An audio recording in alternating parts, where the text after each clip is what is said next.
Hello, welcome to another edition of the Pace Report. I'm Brian, Pace reporting live here at the Jazz Standard here in New York City. Pianist Alfredo Rodriguez hails from Cuba. He was discovered by media impresario, composer, producer, and icon Quincy Jones at Montreux back about 3 years ago. Well, Alfredo did something very, very bold. He decided that he was going to leave his country of Cuba and defect and become a United States citizen.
Alfredo, tell me about your piano style. I noticed that it's kind of percussive.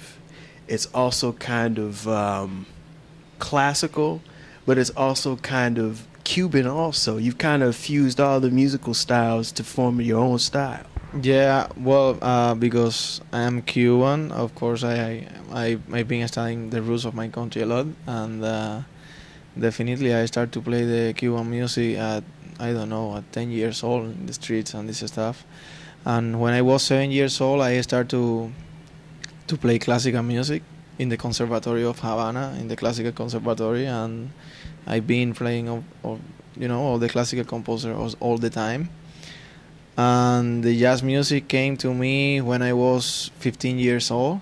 My uncle gave me a CD from Keith Jarrett, the concert. I was falling in love with that CD, and I started to play jazz music too. And yeah, I think this is kind of, I don't know, my style. I love the playing of Thelonious Monk and Bill Evans and all the classical pianists from the United States, for the bop and this stuff. And at the same time, I love the classical and contemporary music, like Stravinsky and Bartok, and I don't know, the Impressionism too, like Ravel and Debussy and all these guys. Yeah. It's interesting. Your father is a famous Cuban vocalist, musician, and Yeah. you were bit by the bug, like you said. You were 4 years old, and you eventually played with your father. What were some of the things that you learned early on as you were, being groomed and learning the technique of piano? What were some of the things that your father passed down to you musically? Well, the first thing like my father teach me exactly wasn't music. Was not music. I think he teach me how to appreciate the life, and appreciate the people. And I think that helped me a lot to appreciate the music, of course. And speaking about the music, definitely he helped me a lot, because I was born in this kind of family, like always the music was around, and I learned a lot from him always. Yeah, definitely. And I started to play with him very young, and I was starting to play all these classical standard from Cuba, and playing this kind of music very young, I think helped me a lot. And he is kind of like international hearing people, and he loves all the styles. He is not like he's close with one style or something like that. He loved to hear all the style from the music, and I was born with all this kind of music. Yeah.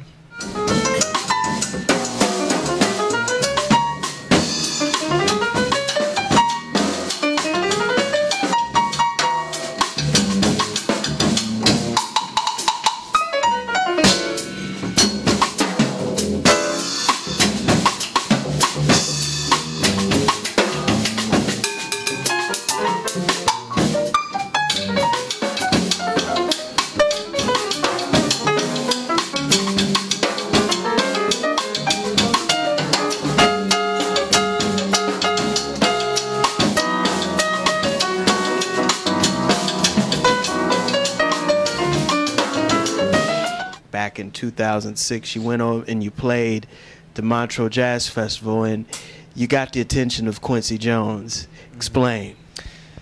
Yeah, when I was in Cuba, I was selected between 12 pianists in the world to play at the Montreux Jazz Festival, and that, of course, was a great opportunity for me because I had the opportunity to, to see all these jazz pianists like I was checking, and, live to Cuba is kind of difficult. It's not like you go to some place so easy, it's kind of difficult to go to places and appreciate the music and this kind of stuff. It's so difficult that people like go to some jazz festival, for example. And at that time, for me, that was like completely amazing to see. I don't know, Oscar Peterson, Herbie, Hancock, Chick Corea, and Keith Jarrett, and all these people I love. And when I was there, the president of the festival, it's called Cloud Knobs, he invited me to his house to play. And when I was in the house, he told me, "No, Quincy Jones is coming. Do you want to play one song for him?" And of course, I said, "Oh, I would love to." I played one song by Cole Porter. It's called "I Love You." I did my own arrangement, and when I end the song, Quincy told me that he want to start to work with me, and that was another great moment of that festival in Montreux. Actually, we went this year in Montreux, and we was talking about Quincy and me because Quincy did this project, it's called Quincy Jones All Star, something like that, and I was invited to play in the Quincy Jones All Star, and we was joking because that was the place like we met, and being here the first time like I can travel and go to Montreux again, it was a great experience for us, And after that, in 2006, I went to Cuba. And he came here, and we start to be in touch. But Alan Fela is my manager right now, and he's Quincy's manager too. And we was trying to do a deal. I don't know, maybe a label, a contract, or management deal or something like that. But it was kind of difficult because this political situation that Cuba and United States has and this stuff, and was very difficult. And as you know, last year in January, I took the really, really difficult decision for me, like to leave my family and to leave my country and all what I love over there. And I'm here right now. What was the turning point? What was it that you just said in your mind that I gotta leave Cuba, I gotta leave here, I gotta definitely. I was trying to do what I love to do, and in Cuba I was playing music, I was learning, but was some moment like I was telling to myself, I have to leave because I want to learn more. And if Quincy Jones is telling you like he want to help you in your career and this stuff, that was like the final point to do it. Yeah, definitely, because when Quincy told me, came here, I will do a management deal with you and this stuff, I told my family, I am leaving definitely. When I had the opportunity, I will do it. And I went to Mexico with my father to play a concert, and I told him, I'm going right now. I will try to cross the border and this stuff, and that was what I did. Yeah, I crossed the border and I came to the United States. That'll do it again for another edition of the Pace Report. I'm Brian Pace reporting live here at the Jazz Standard here in New York City. I'd like to thank Alfredo Rodriguez for his time and his hospitality, as well as the loving staff here at the Jazz Standard. As always, please visit my website, www.thepacereport.com, for my weekly column, as well as my past television and radio segments. Until next time, remember, if it's in the groove, it'll make you move. Peace.